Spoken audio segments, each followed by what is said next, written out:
আসসালামু আলাইকুম। আমি মোহাম্মদ আব্দুর রহমান,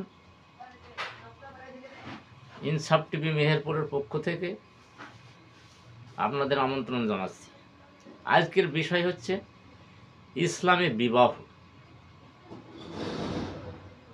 এখন আমরা দেখি কেন বিবাহ করতে হবে। রাসূল সাল্লাল্লাহু আলাইহি ওয়াসাল্লাম বলেন, তোমরা বিবাহ করো, তোমাদের লজ্জাস্থান রক্ষা করো এবং চক্ষু অবনত হবে যদি তোমরা বিবাহ করো। কারণ তোমরা যদি বিবাহ সমর্থ না রাখো, তবে তোমরা সিয়াম পালন করো বা রোজা করো, তাহলে তোমার যৌবনকে তুমি সংযত করতে পারবে। আল্লাহর নবী বলেন যে তোমরা খাসি হয়ে না, অর্থাৎ খাসি বলতে কুমারী, চিরকুমার বা চিরকুমার। আল্লাহর নবী খাসি হইতে নিষেধ করলেন। তিনজন লোক নবী মোহাম্মদ সাল্লাল্লাহু আলাইহি ওয়াসাল্লামের বাড়িতে গেলেন এবং তার স্ত্রীকে জিজ্ঞাসা করলেন, নবী মোহাম্মদ সাল্লাল্লাহু আলাইহি ওয়াসাল্লামের আমল কেমন ছিল? তারা বললেন, এই আমল তিনি করেন। তারা বললেন যে তো খুব স্বল্প, কারণ তার পূর্বের এবং পরের গুনাহ সমস্ত মাপ, কিন্তু আমাদের তো তা না, আমারটা অনেক গুনাহগার, এটাই আমাদের অনেক বেশি আমল করতে হবে। তাই তারা বললেন, একজন বললেন যে আমি প্রতিদিন রোজা রাখব, কোনোদিন রোজা ভঙ্গ করব না, প্রতিদিন সিয়াম পালন করব।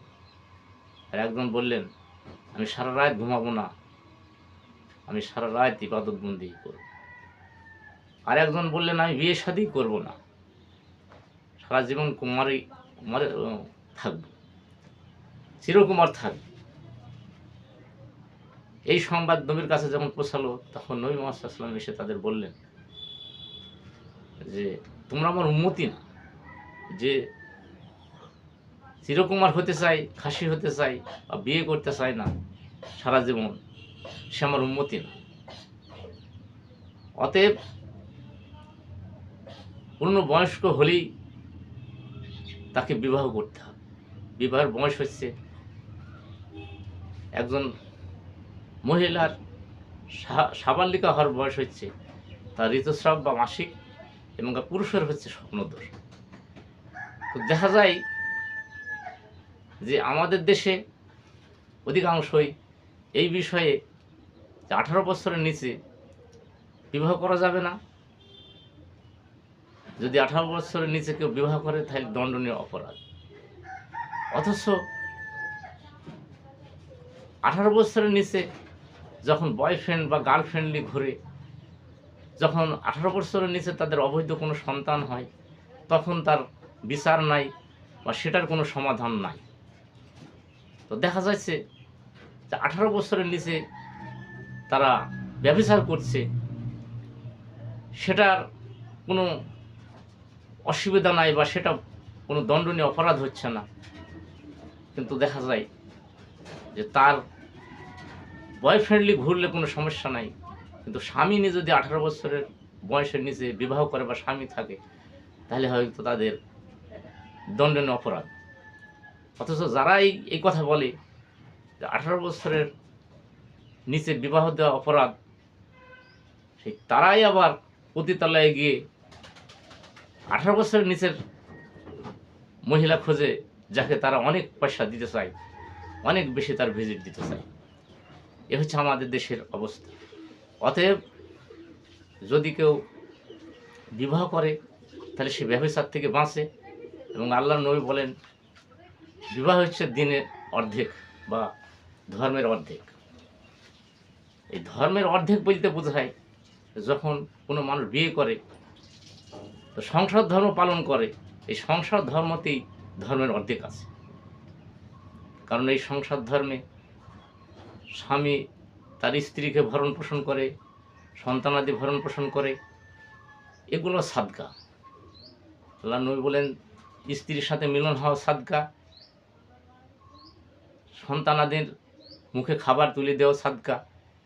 একজন জিজ্ঞাসা করলেন, ইয়া রাসূলুল্লাহ, সেটা তো আমাদের জৈবিক প্রয়োজন আমরা করি, তো এটা কেন নেকি বা সাদকা? মুহাম্মদ সাল্লাল্লাহু আলাইহি ওয়াসাল্লাম বললেন যে তুমি যদি পরের কাছে যেতে, অন্য কোনো নারীর কাছে এই কাজটা করতে, তাতে কি তোমার গুনাহ হতো না? অতএব আমাদের বিবাহ করতে হবে। এখন আমরা দেখব কাদের আমাদের বিবাহ করা হারাম বা করা যাবে না। এই বিষয়ে সূরা নিসার ২৩ নম্বর আয়াতে আছে, তোমরা তোমাদের জননীদের, কন্যাদের এবং বোনের কন্যাদের, ভাইয়ের কন্যাদের, স্ত্রীর মাতাদের এবং খালা ফুপু এদেরকে বিবাহ করো না, এবং দুধ মাতা, দুধ বোন এবং শাশুড়ি এবং দুই বোনকে একসাথে বিবাহ করবে না, এবং খালার সাথে, কোনো মহিলার খালার সাথে একসাথে দুজনকে বিবাহ করা যাবে না, এবং ফুপুর সাথে দুইজনকে একসাথে বিবাহ করা যাবে না, এবং পুত্রবধূ এবং নাতবু বা নানি বা দাদি তাদের সাথে বিবাহ করা যাবে না। এটা বিবাহর নিষিদ্ধ এবং এগুলা হারাম। পিতা কোনো স্ত্রী, যে স্ত্রীর সাথে তিনি সহবাস করেছেন, এবং স্ত্রীর পূর্বের স্বামীর কোনো কন্যাকে বিবাহ করা যাবে না। এগুলো হচ্ছে সমস্ত নিষিদ্ধ। এরপরে আমরা দেখব কেমন মেয়ে বিয়ে করতে হবে। মহানবী সাল্লাল্লাহু আলাইহি ওয়াসাল্লাম বলেন, তোমরা একজন মহিলার বংশ এবং তার সম্পদ এবং তার চেহারা, সে সুন্দরী কিনা এবং সে দিনদার ধার্মিক কিনা, এটা দেখে তোমরা বিবাহ করো। তবে ধার্মিকতাটাই সব থেকে উত্তম, এবং ধার্মিক মেয়েকে বিয়ে করতে হবে। কারণ একজন দিনদার মহিলা সম্পদ। আল্লাহর নবী বলেন, যত সম্পদ আছে সমস্ত সম্পদের মধ্যে শ্রেষ্ঠ সম্পদ হচ্ছে পুণ্যবতী স্ত্রী। এই পুণ্যবতী স্ত্রী হচ্ছে একটা মানুষের সম্পদ। এই জন্যে আমরা দেখি যে মেয়ে আমরা বিবাহ করব, সেটার প্রথম কথা হচ্ছে তাকে দেখতে হবে। তাহলে মেয়েকে বিবাহ করার আগে কন্যাকে দেখতে হবে, এবং কন্যা বর দুজনকে দেখবে। এটা হচ্ছে বিধান। দেখলে তাদের প্রতি তাদের ভালোবাসা বৃদ্ধি পেতে পারে, এবং বিবাহ তাদের পছন্দ মতো হবে, এবং তারা তাদের সুখে শান্তিতে বসবাস করবে। যেমন কোনো দোকানে কোনো কাপড় যত রঙেরই থাক, সিট যত রঙেরই থাক, যত ডিজাইনেরই থাক, দেখা যায় সবাই গিয়ে আপন আপন পছন্দ করে, এবং সমস্ত দোকানের সিট সমস্তটাই বিক্রি হয়ে যায়। এক একজন চয়েস করে, অথচ মনে হয় যেটা সব থেকে ভালো সেটাই হয়তো সবাই নেবে, সবাই বিক্রি হয়ে যাবে। অথচ তা না, একটা দোকানের কাপড় সব থেকে কমা মনে হয় যে এটা আবার কে পছন্দ করবে, অথচ দেখা যায় সেটাও বিক্রি হয়ে যায়, এবং দোকানদারের এমন কোনো রং নাই, এমন কোনো ডিজাইন নাই যে সেটা পড়ে থাকে বা বিক্রি হয় না। এটা খুব কম। তদ্রূপ একটা ছেলে মেয়ে যদি দেখার পরে বিবাহ হয়, তাহলে তাদের ভিতরে একটা আকর্ষণ আসে, যার চোখে যাকে ভালো লাগে সে তাকে বিবাহ করবে, এবং এটা আল্লাহর একটা রহমত। এখন আমরা দেখি যে কতজনকে একটা পুরুষ বিবাহ করতে পারবে। সূরা নিসার ৩ নম্বর আয়াতে আল্লাহ বললেন যে তোমরা বিবাহ করো মেয়েদের মধ্যে থেকে যাকে তোমাদের ভালো লাগে, ২, ৩, ৪। যদি তোমরা ন্যায় বিচার করতে না পারো এবং তোমরা সমান চোখে দেখতে না পারো, তবে একটাই যথেষ্ট, তোমরা একটা বিবাহ করো।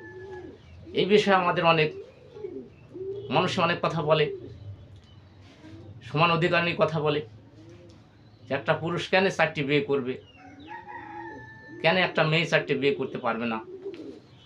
এই বিষয়ে হচ্ছে মতামত যে একটা পুরুষ কেন পারবে, একটা পুরুষ মহিলা কেন পারবে না, এই বিষয়ে কথা হচ্ছে 4টি বিবাহ করা বাধ্যতামূলক না। এটার বিষয় হচ্ছে সে একটাই করতে পারে। 4টি বিবাহ হচ্ছে সীমা। একটা পুরুষ 4টির অধিক বিবাহ করতে পারবে না। সারা পৃথিবীতে যত ধর্ম আছে সমস্ত ধর্মেরই সীমা নাই, যে যত খুশি বিবাহ করতে পারে। কিন্তু বিবাহ তারা অনেকে করে না। বিবাহ না করেই সারা জীবন গার্লফ্রেন্ড বয়ফ্রেন্ড নিয়ে কাটিয়ে দেয়। হাজার হাজার মানুষের সাথে, হাজার হাজার নারীর সাথে একটা পুরুষ মেলামেশা করে, আবার একটা হাজার হাজার পুরুষের সাথে একটা নারী মেলামেশা করে। বিধায় তারা মুখে বলে যে বিয়ে একের অধিক করা যাবে না, কিন্তু তারা দেখা যায় যে ব্যভিচারে বিভিন্ন লিপ্ত হয়। এই কোন কারণে একটা পুরুষ 4টি বিয়ে করতে পারে বা কোন কারণে করা উচিত, সেই বিষয়ে আল্লাহ তাআলা বলেছেন যখন, সেটা অবশ্যই একটা সঠিক বিধান। তো এখন দেখা যায় আমাদের দেশে কি পুরুষের থেকে মহিলা কি 4 গুণ? যে সবাই যদি বিবাহ করে 4টি করে, তাহলে সবার 4টি করে মেয়ে পেয়ে যাবে। আসলে কোনো দেশেই 4 গুণ মহিলা নাই। এটা একটা সীমা। যদি প্রয়োজন হয়, কারো যদি প্রয়োজন হয়, তাহলে সে 4টি বিবাহ করতে পারে। কেমন সীমা? 4টি বিবাহ সীমা। সে একটাও করতে পারে, দুটোও করতে পারে, কিন্তু সীমাটা হচ্ছে এই জন্যই যে অনেক সময় দেখা যায় আমাদের দেশে একটা স্ত্রী বন্ধা হয়। যখন বন্ধা হয়, কোনো বাচ্চা হয় না, তখন আমাদের দেশে তাকে নিষ্ঠুরভাবে হয় ঘাড় ধাক্কা দিয়ে তাড়ি দেওয়া হয়, বাড়ি থেকে বের করে দেওয়া হয়। যে আর একটা তো দ্বিতীয় বিয়ে করা সম্ভব না, যদি বিধান থাকতো যে দ্বিতীয় বিয়ে করা যাবে না, তাহলে নিশ্চয়ই তাকে বাড়ি থেকে বের করে দিয়ে তারপরে হয়তো আর একটা বিয়ে করতে হতো। কিন্তু এই জন্যই বিধানটা আছে যে কোনো কারণে যদি কোনো স্ত্রীর যদি সন্তান আদি না হয়, তাহলে হয়তো আর একটা পুরুষ আর একটা বিয়ে করতে পারে, এরকম প্রয়োজন হয়। যদি এই বিধান থাকতো যে কোনো পুরুষ দ্বিতীয় স্ত্রী গ্রহণ করতে পারবে না, তাহলে একটা বড় সমস্যা হতো। বা একটা নারী যেমন কোনো দ্বিতীয় স্বামী রাখতে পারে না, ঠিক এরকম একটা সমস্যা হতো। অনেক সময় দেখা যায় অনেকের স্ত্রী প্যারালাইসিস হয়ে যায় বা পক্ষাঘাত রোগে ভোগে। তাহলে এটা তো একটা নিষ্ঠুর আচরণ। দ্বিতীয় বিয়ের বিধান নাই, বিদায় হয়তো তাকে রাস্তায় বা পথে বিদায় করে দিতে হতো, বা তাকে কোনো জায়গায় ফিরে রাখতে হতো। এই জন্যে আল্লাহ বিধানটা রেখেছেন যে যদি তার প্রয়োজন হয় আর একটা বিয়ে করতে পারে। তারপরে তার স্ত্রীদের অনেক সমস্যা আছে, একটা নারীর অনেক সমস্যা আছে। সমস্যা হয়েছে কোনো কোনো সময় একটা স্ত্রীর বাচ্চা হয়, তাদের মাসে মাসে কিছু ব্রেক আছে, মেধায় অনেক দিক দিয়ে সমস্যা আছে। একটা পুরুষের অনেক সমস্যা হয়, যাদের সমস্যা একটু বেশি, তারা হয়তো যে কোনো কারণে আর একটা বিয়ে করার প্রয়োজন হতে পারে। এছাড়াও আর একটা কারণও আছে। অনেক সময় দেখা যায় একটা সংসারে একটা হঠাৎ তার অ্যাক্সিডেন্টে, মোটরসাইকেল অ্যাক্সিডেন্ট হোক, রাস্তায় রোড অ্যাক্সিডেন্টে মারা গেল, দেখা গেলো তার একটা বাচ্চা রেখে মারা গেল, স্বামী মারা গেল। অনেক সময় দেখা যায় যে প্রত্যেকটা মানুষ এই পৃথিবীতে যে বিবাহ হওয়ার পরে দীর্ঘজীবন লাভ করি সবাই যে বৃদ্ধ হয়ে মারা যাবে এমন তো কোনো কথা না। অনেক গ্রামে যেমন অল্প বয়সে স্বামী মারা যায়, অনেক ছেলের অল্প বয়সে বউ মারা যায়। তো দেখা যায় যে অনেক সময় এইগুলো একটা সন্তান থাকে, অল্প বয়সে স্বামী যখন মারা যায়, তখন তাকে শ্বশুর শাশুড়ি, দেওর, ভাসুর এবং তাদের আত্মস্বজনকে সবাইকে ত্যাগ করে অন্য কোনো জায়গায় বিবাহ করতে হয় বা চলে যেতে হয়। এটা একটা অনেকটা নিষ্ঠুর হয়, নিষ্ঠুর আচরণ হয়। অনেক সময় সবাইকে পর করতে হয়। এই জন্য দেখা যায় যদি অনেক সময় তার স্বামীর যারা ভাই থাকে, অনেক সময় তাদের সাথে আবার বিবাহ দিলে অনেকে তাদের সংসারটা এক জায়গায় থেকে যায়, এক পরিবারে থেকে যায়, এতে তাদের অনেকটা সুবিধা হয়। এই জন্য আল্লাহ যে বিধানটা রেখেছে, প্রয়োজনে মানুষ এগুলা করতে পারে। এই জন্য আমরা চিন্তা করি না যে আল্লাহ বিধানটা কেন রেখেছে। এটা ফরজ করেনি, বাধ্যতামূলক করেনি, কিন্তু প্রয়োজনে মানুষ করতে পারে। অনেক সময় দেখা যায় অনেক দেশে পুরুষের চেয়ে মহিলার সংখ্যা অনেকটা বেশিই থাকে। অনেক সময় যদি বেশি থাকে, তাহলে দেখা যায় যে অনেক নারীরা তারা হয়তো স্বামী পাবে না, হয়তো দেখা গেল পতিতা হবে বা খারাপ হবে, বেশ্যাবৃত্তি করবে। তো কোনো পাড়ায় বা মহল্লায় যদি একজন মহিলা খারাপ কোনো মহিলা থাকে, অসৎ কোনো মহিলা থাকে বা বেশ্যা কোনো মহিলা থাকে, তার কাছে অনেক পুরুষ যায়। যদি অনেক পুরুষ যায় তাহলে সেই একা মহিলায় 100 নারীর সতীন হতে পারে। কিন্তু তাকে যদি কেউ বিবাহ করে তাহলে দেখা গেলো সে একটা মেয়ের সতীন হলো বা একটা লোকের ঘরে দ্বিতীয় বউ হলো, স্ত্রী হলো। কিন্তু যদি সে ব্যভিচার করে তাহলে অনেক নারীরই সে সতীন হয়ে যায়। বিধায় যারা এই ধরনের সমাজে অনেক সময় অনেক মহিলা থাকে, যাদের অনেক অর্থ সম্পদ, তারা যদি এই কাজগুলা করে, বিবাহগুলা করে, তাহলে সেই অতিরিক্ত যারা নারী আছে সমাজে, তারা হইতে গেলে তাদের কুলকিনারা হয়। অথচ আমাদের হাদিসে বলছে যে তারাই ছিল উত্তম পুরুষ যাদের অধিক স্ত্রী ছিল। কিন্তু এগুলো আমাদের দেশে অনেক সমস্যা মনে হয়। কিন্তু আসলে আর একটা কথা বলি, যে এই জায়গায় অনেক নারী বলে যে পুরুষরা যদি 4টি বিয়ে করতে পারে তাহলে আমরা কেন মেয়েরা 4টি বিয়ে করতে পারবো না। এর বিষয়ে আমি বলি যে মা হচ্ছে জেনুইন, মার পেটেই বাচ্চা হয়, তার কোনো ভেজাল নাই, সবাই জানে যে এটাই তার মা। কিন্তু পুরুষ কোনটা যে তার পিতা এটা নির্ণয় করার জন্য নির্দিষ্ট একটা স্বামী তার থাকতে হবে, একটা মহিলার একটা স্বামী থাকতে হবে। বিধায় কোনো মহিলা যদি অধিক স্বামী রাখে তাহলে তার পিতা নির্ণয় করা জটিল ব্যাপার, বৈজ্ঞানিকভাবে এটা ক্ষতিকারক। তারপরও দেখা যাচ্ছে যখনই ওই মহিলা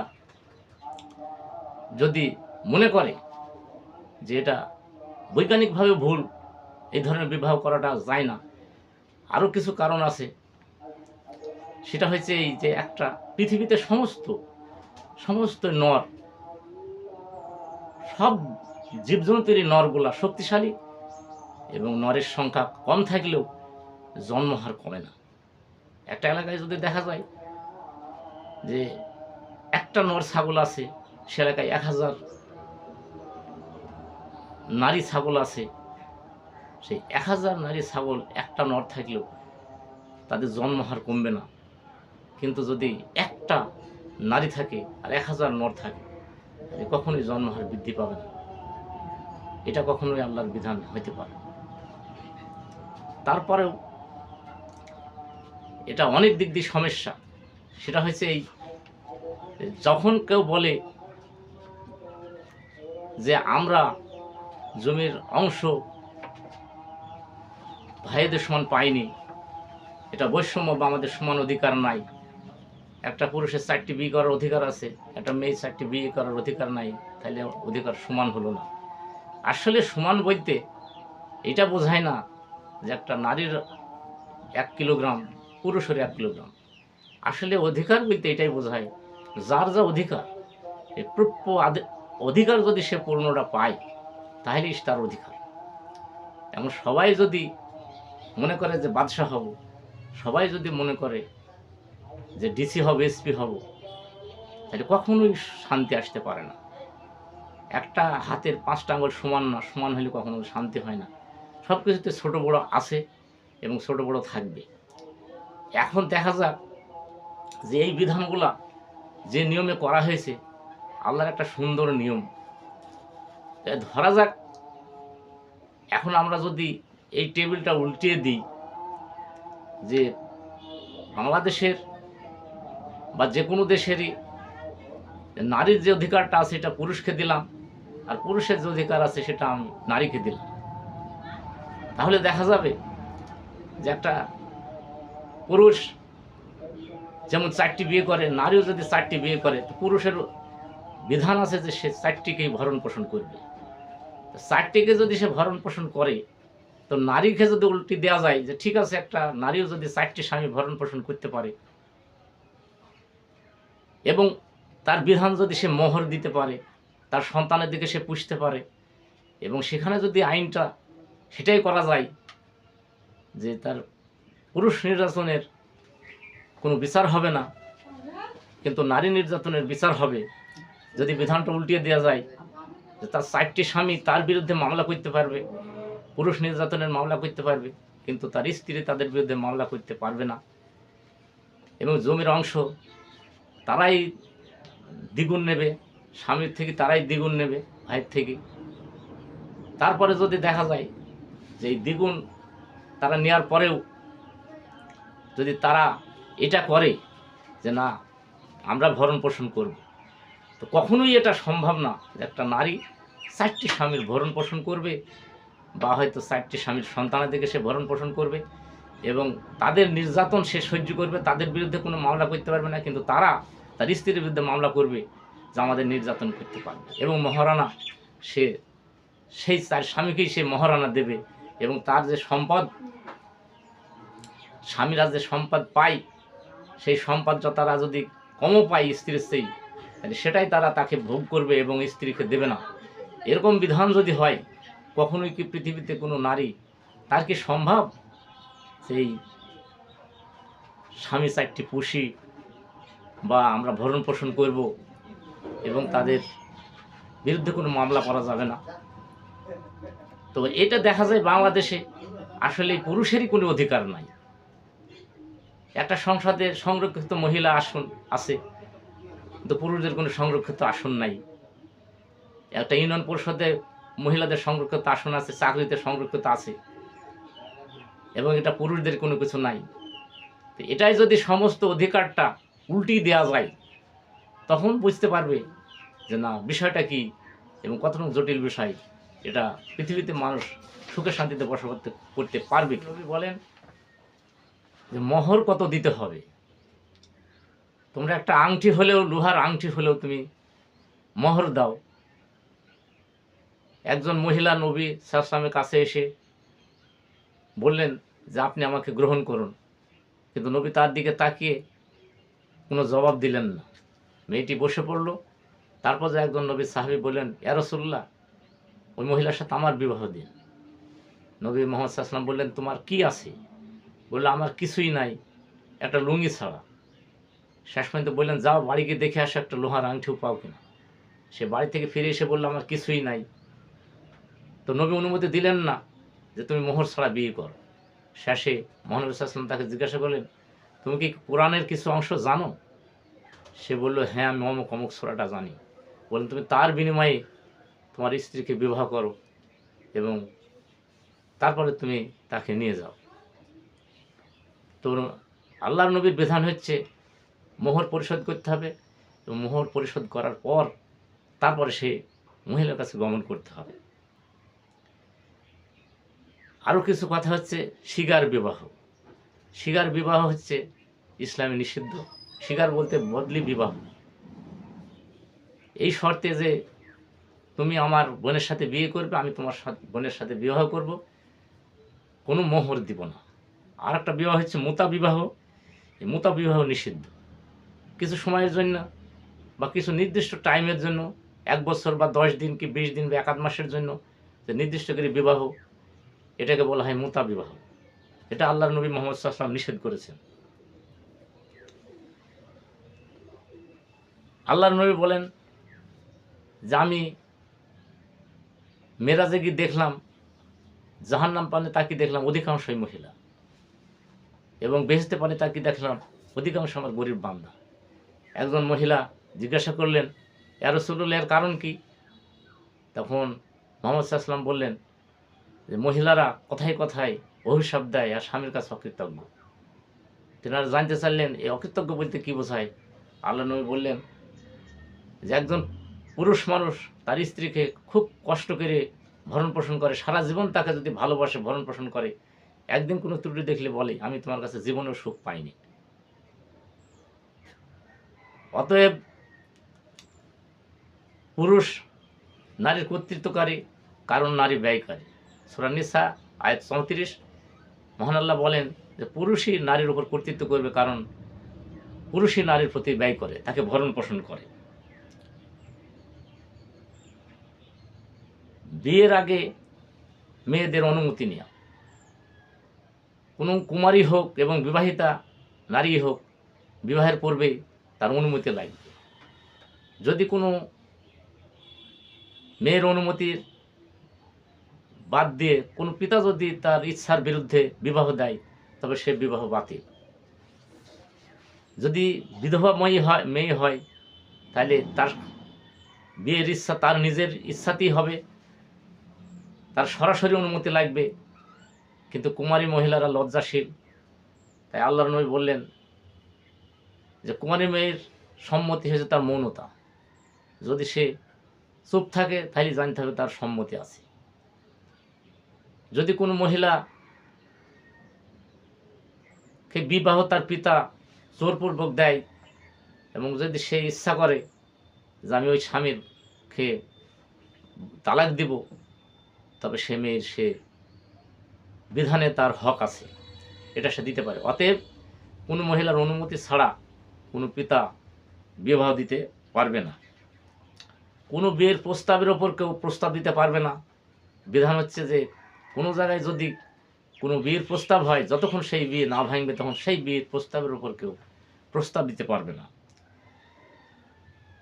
বিবাহের অলিমা করা হচ্ছে নবীর বিধান, নবীর সুন্নাত। নবী বলেছে তোমরা বিবাহ করে অলিমা করো। কিন্তু যদি কেউ কোনো ধনীদের দাওয়াত দেয় এবং গরিবদের না দেয়, সেটা হচ্ছে নিকৃষ্ট অলিমা। আর যারা দাওয়াত দেওয়ার পরেও দাওয়াত খায় না, তারা হচ্ছে আল্লাহ এবং নবীর নাফরমানি করে। কিন্তু অবশ্যই মানুষের বিবাহের দাওয়াত কবুল করা উচিত। আর একটা বিধান হচ্ছে যে মহিলারা এবং শিশুরা বরযাত্রী যেতে পারে। আল্লাহর নবী বলেন যে মহিলা এবং শিশুরা বরযাত্রী যেতে পারে। এ দেখে নবী খুব আনন্দ করলেন এবং খুশি হলেন, বললেন যে আমি খুব খুশি যে এই বিয়েতে আনন্দ করেছে মহিলারা এবং শিশুরা বরযাত্রী গেছে। তবে তাদের আলাদা থাকার ব্যবস্থা থাকতে হবে, আলাদা কোনো ব্যবস্থা থাকতে হবে বিয়ের বাড়ি। বুখারী হাদিস নম্বর 4806।